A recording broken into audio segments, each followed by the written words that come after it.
is getting the economy going again and getting people back to work. And we believe that in order for that to happen, that we need to cut spending.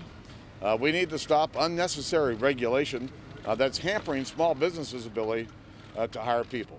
President Obama must wrestle between cutbacks to appease the Republicans and efforts to boost the underperforming U.S. economy, which will entail some spending. On his budget radar, plans to help cash-strapped U.S. states that have borrowed billions from the federal government to cover soaring unemployment benefits by freezing their interest rate payments for 2 years. Republicans see this as a massive government spend. The president insists it's necessary to stimulate growth. On Wednesday, the head of the U.S. Central Bank, Ben Bernanke, told the now Republican-controlled House Budget Committee there may be signs of optimism, but a lack of jobs growth is still a big problem. Until we see a sustained period of stronger job creation, we cannot consider the recovery to be truly established. That lack of jobs growth is hurting the president's approval ratings. A new poll shows President Obama gets low marks from Americans for the way he's dealing with the economy. The Gallup survey shows only 37% approve, while a whopping 60% disapprove. Global economic woes have their roots in the U.S. housing market, and bailing out two giants of the industry, Fannie Mae and Freddie Mac, cost taxpayers billions of dollars. As the 2012 budget details begin to leak, it's clear the Obama administration is set on cutting them loose so that never again will the government have to step in as it did in the aftermath of the collapse in 2008-2009. The president may send his budget to the Congress next week, but as usual in the U.S. system, arguing over its finer points may take more than a year to play out. John Terrett, Al Jazeera, Washington. The Brazilian government's announced budget cuts of about $30 billion. The measures aimed at controlling inflation, which is at a 6-year high. The country's finance minister says infrastructure and social programs will not be affected. Full details to be released next week. In Colombia, the first of 5 hostages set to be released by FARC rebels has gained his freedom. 35-year-old councilman Marcos Baquero was flown to safety on a borrowed Brazilian helicopter. He was kidnapped by the FARC in June of 2009. Fewer than 20 so-called political hostages remain in FARC custody. Colombian President Juan Manuel Santos says he will not start peace talks with the FARC until all are freed. The U.S. State Department said on Wednesday that it would be, quote, an unfortunate distraction if former Haitian President Jean-Bertrand Aristide returned to the country before next month's presidential runoff. On Tuesday, Aristide's lawyer collected a passport for the former leader, who's currently living in exile in South Africa. It's not yet clear if Aristide will return to Haiti. And another former Haitian leader missed a court appearance on Wednesday, instead paying a visit to his doctor. Jean-Claude Duvalier's lawyer said that the former president was complaining of neck pain. Duvalier, also known as Baby Doc, was due to answer accusations of corruption, embezzlement and misappropriation of funds during his regime. On Wednesday, the Mexican army celebrated what they say was the rescue of dozens of migrants held hostage by drug traffickers. But it turns out all was not what it seemed, a PR stunt or honest mistake. From Mexico City, Frank Contreras investigated. A potential political embarrassment for Mexico. On Tuesday, Mexico's army triumphantly announced it had released 47 immigrant men, the majority Guatemalan. In a news release, the army said the men were being held against their will in a safe house allegedly belonging to drug traffickers. But hours later, in an unusual move, a spokeswoman for the Guatemalan Foreign Ministry told reporters that the migrants apparently were not kidnapped. And later, in a news release, the Guatemalan Foreign Ministry referred to the incident as a rescue operation. It's unclear whether Mexican security forces were caught in the act of trying to play up their crime-fighting role for political purposes, or whether this was simply an honest mistake. In any case, immigrants' rights organizations say this points to a complete lack of coordination. A better approach, they argue, would be to integrate immigration policy throughout the region. El fenómeno migratorio es un fenómeno regional. Migration is a regional phenomenon. The Mexican, Central American and U.S. governments are all involved, but all of them are working on it on their own. This has to change. We have to start working together. The incident comes amid rising tensions between Mexico and its Central American neighbors, whose government officials argue Mexico is not doing enough to protect immigrants from harm. The most violent incident occurred in October, when 72 immigrants were massacred. Mexican police blame it on a violent mafia organization called the Zetas. Central American governments quickly demanded that Mexico do more to protect immigrants crossing its national territory. According to Mexican authorities, some 20,000 undocumented immigrants were kidnapped by criminal organizations in 2010. Tuesday's official revelation from Guatemalan authorities will most likely add to the diplomatic tensions. But the real dangers facing tens of thousands of immigrants heading through Mexico on their way north will not likely stop them from making the journey. Frank Contreras, Al Jazeera, Mexico City. The mobile phone giant Nokia's standing on a burning platform surrounded by a blazing fire of competition, according to an internal memo from its new boss.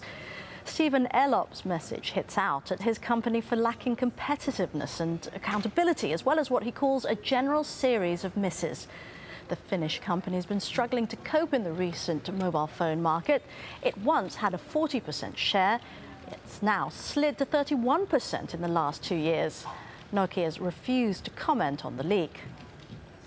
And it's been a tough winter in the States, with big storms and record-setting cold in much of the north and east. One man in the state of Maryland has decided to embrace the icy onslaught. Here's what he's done. He's built his own ice cliff in his front yard. The structure is taller than his house and perfect for teaching his son ice climbing. The father and son team hope to keep the wall around till March, or at least until the freezing weather lets up. And Mexican divers have freed a 30-ton humpback whale after a fishing net got stuck to its tail. When the Mexican Navy was called out to support the struggling mammal, they found civilians were already helping it out. A team of 6 divers used ropes and hooks to hold the big fish in place while the net was disentangled from its tail. It took 30 minutes to release the whale, which had been trapped for several days.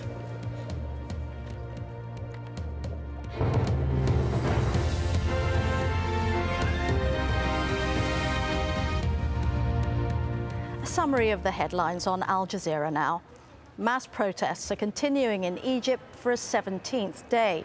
Thousands more workers are expected to go on strike, looking for pay rises and government reforms.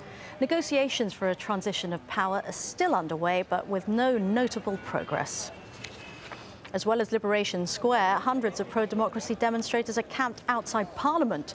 It's a sign that protests are entering a new phase, with people taking their message for Mubarak to go straight to the politicians. Gatherings outside parliamentary buildings are usually banned, but the army's allowing people access. Elsewhere in the country, 4 protesters have died and about 100 people wounded in clashes with police. In the western province of New Valley, anti-Mubarak demonstrations started on Monday night. Several people were injured and taken to hospital. And the newly appointed culture minister Gaber Asfour has quit. His family say it's due to health reasons, but Egypt's main daily newspaper, Al Ahram, says Asfour, who's also a writer, was criticised by his literary colleagues for taking the post. Asfour was the only new face in the new cabinet. Italian prosecutors are demanding Prime Minister Silvio Berlusconi go on trial immediately. The call follows allegations he paid for sex with a 17-year-old Moroccan dancer and then used his political power to cover it up. The Philippines government has resumed peace talks with Muslim separatists. The decades-long conflict in the country's south has pitted government forces against the Moro Islamic Liberation Front. And US President Barack Obama is gearing up for a battle as he gets ready to present his budget to Congress next week. Republicans have vowed to slash more than 60 government programs, but Obama says he needs to spend more to create jobs. In the latest poll, Americans give him low marks for his handling of the economy. US aid to Pakistan's under threat over the detention of an American citizen who shot and killed 2 armed men. Relations between Islamabad and Washington have been strained since the incident took place in Lahore 2 weeks ago.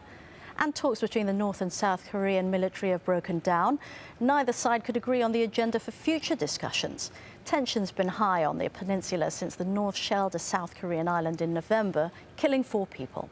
And those are the headlines. The news continues here on Al Jazeera After Witness.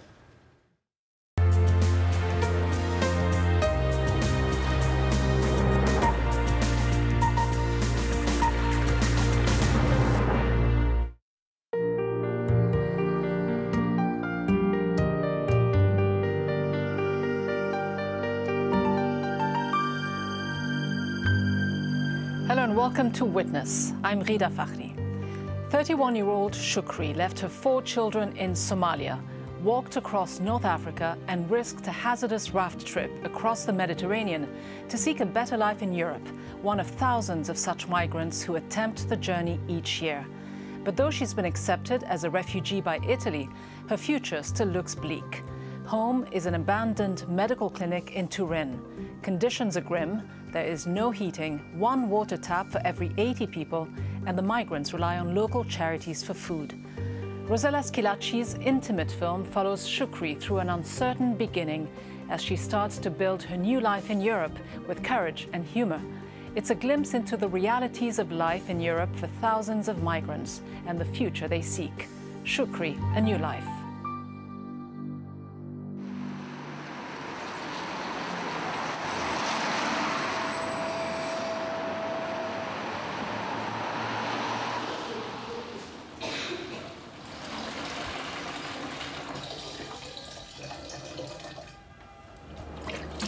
bismillahi raxmaani raxiim magacayga waxaa lahaa Shukri waxaan ka imaaday Soomaaliya waxaan soo aaday taariib waxaana u sabab problemaadka ka jira Soomaaliya dagaalada qaxa problemka sidarteed waan soo baxay bishii 2008 waxaan soo aaday Ethiopia